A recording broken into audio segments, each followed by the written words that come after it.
ಕಾಂಗ್ರೆಸ್ ಸಂಶೋಧನಾ ವಿಭಾಗದ ವತಿಯಿಂದ ಈ ದಿನ ಮಾನ್ಯ ಜಿಲ್ಲಾಧಿಕಾರಿ ಮುಖಾಂತರ ಮಹಾತ್ಮ ಗಾಂಧಿ ರಾಷ್ಟ್ರೀಯ ಗ್ರಾಮಾಂತರ ಗ್ರಾಮೀಣ ಯೋಜನೆ ಉದ್ಯೋಗ ಖಾತ್ರಿ ಯೋಜನೆಯನ್ನು ಹೆಸರನ್ನು ಬದಲಾವಣೆ ಮಾಡಿದಂಥ ಕೇಂದ್ರ ಸರ್ಕಾರದ ವಿರುದ್ಧ ನಾವು ರಾಷ್ಟ್ರಪತಿಗಳಿಗೆ ಮತ್ತು ಗೌರವಾನ್ವಿತ ರಾಜ್ಯಪಾಲರಿಗೆ ಮನವಿ ಪತ್ರವನ್ನು ಸಲ್ಲಿಸಿದ್ದೇವೆ.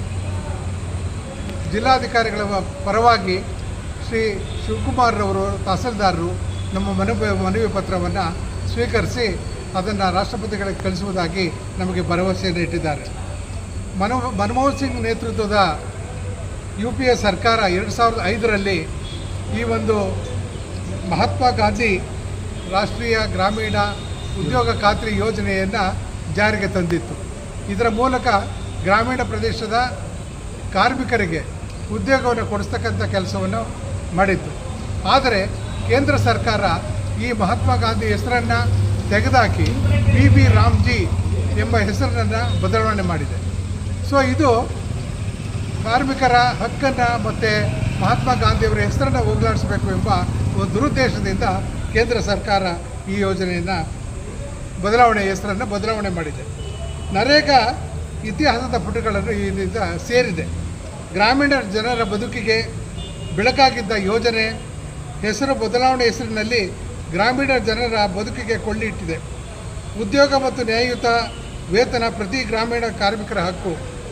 ಮನ್ರೇಗಾ ಯೋಜನೆ ವರ್ಷದ 365 ದಿನವೂ ಕಾರ್ಮಿಕರಿಗೆ ಉದ್ಯೋಗ ಪಡೆಯುವ ಹಕ್ಕನ್ನು ನೀಡಿತ್ತು. ಉದ್ಯೋಗದ ಭದ್ರತೆ ಇತ್ತು. ಹಾಗೆ ಗುತ್ತಿಗೆದಾರರಿಗೆ ಅಲ್ಲಿ ಅವಕಾಶ ಇರಲಿಲ್ಲ. ಕನಿಷ್ಠ ವೇತನ ಕಾಯ್ದೆ 1948ರ ಅನ್ವಯ ಕಾರ್ಮಿಕರಿಗೆ ಕನಿಷ್ಠ ವೇತನವನ್ನು ನಿಗದಿಪಡಿಸುವ ಅವಕಾಶ ಇತ್ತು ಮತ್ತು ಕಾಲಕಾಲಕ್ಕೆ ಅದನ್ನು ಬದಲಾವಣೆ ಮಾಡಲಿಕ್ಕೆ ಅವಕಾಶ ಇತ್ತು. ಕೇಂದ್ರ ಸರ್ಕಾರದ ಈ ನಿರ್ಧಾರದಿಂದ ಪಂಚಾಯಿತಿಯ ವ್ಯವಸ್ಥೆಗೆ ಧಕ್ಕೆ ಉಂಟಾಗಿದೆ. ಅದೇ ರೀತಿ ಅಧಿಕಾರ ವಿಕೇಂದ್ರೀಕರಣಕ್ಕೆ ತಿಲಾಂಜಲಿಯನ್ನು ಇಟ್ಟಂತಾಗಿದೆ. ಕಾರ್ಮಿಕರು ನಗರ ಪ್ರದೇಶಗಳಿಗೆ ವಲಸೆ ಹೋಗತಕ್ಕಂಥ ಕೆಲಸ ಶುರುವಾಗಿದೆ. ನರೇಗಾ ಅನ್ವಯ ಕೂಲಿ ಆಡಳಿತ ವೆಚ್ಚವನ್ನು ಕೇಂದ್ರ ಸರ್ಕಾರವೇ ಹಿಂದೆ ಭರಿಸುತ್ತಿತ್ತು.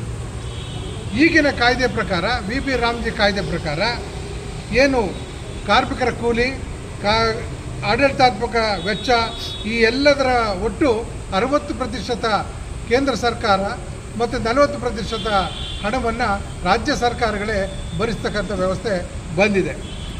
100 ದಿನದಿಂದ 125 ದಿನಗಳವರೆಗೆ ಈ ಒಂದು ಯೋಜನೆಯನ್ನು ಜಾರಿಗೆ ತಂದಿದ್ದಾರೆ. ಆದರೆ ಅದು ಸರಿಯಿಲ್ಲ. ಸಂವಿಧಾನದ 73ನೇ ತಿದ್ದುಪಡಿ ಅಧಿಕಾರ ವಿಕೇಂದ್ರೀಕರಣ. ಆದರೆ BB ರಾಮ್ಜಿ ಅದರ ಉದ್ದೇಶ ಬುಡಮೇಲು ಮಾಡಿದೆ. ಪ್ರಧಾನಿ ನರೇಂದ್ರ ಮೋದಿ ನೇತೃತ್ವದ ಕೇಂದ್ರ ಸರ್ಕಾರ ವಿಕಸಿತ ಭಾರತದ ಬದಲಾಗಿ ವಿನಾಶದ ಭಾರತವನ್ನು ಮಾಡುತ್ತಿದೆ. ಕರ್ನಾಟಕದಲ್ಲಿ ಸುಮಾರು 6,000 ಗ್ರಾಮ ಪಂಚಾಯತಿಗಳಿವೆ. ಕೇಂದ್ರ ಸರ್ಕಾರ ಅನುದಾನ ಬಿಡುಗಡೆಯಲ್ಲಿ ತಾರತಮ್ಯ ಮಾಡುತ್ತಿದೆ.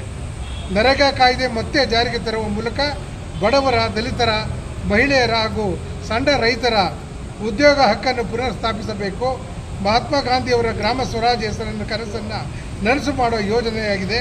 ಈ ಹೆಸರನ್ನು ಬದಲಾವಣೆ ಮಾಡಿ ಮೂಲ ಸ್ವರೂಪವನ್ನೇ ಬದಲಾವಣೆ ಮಾಡಲಿದ್ದು, ಇದರ ವಿರುದ್ಧ ರಾಷ್ಟ್ರೀಯ ಕಾಂಗ್ರೆಸ್ ಪಕ್ಷ ರಾಷ್ಟ್ರವ್ಯಾಪಿ ನರೇಗಾ ಬಚಾವೋ ಎಂಬ ಜನಪರ ಚಳವಳಿಯನ್ನು ರೂಪಿಸಿದೆ.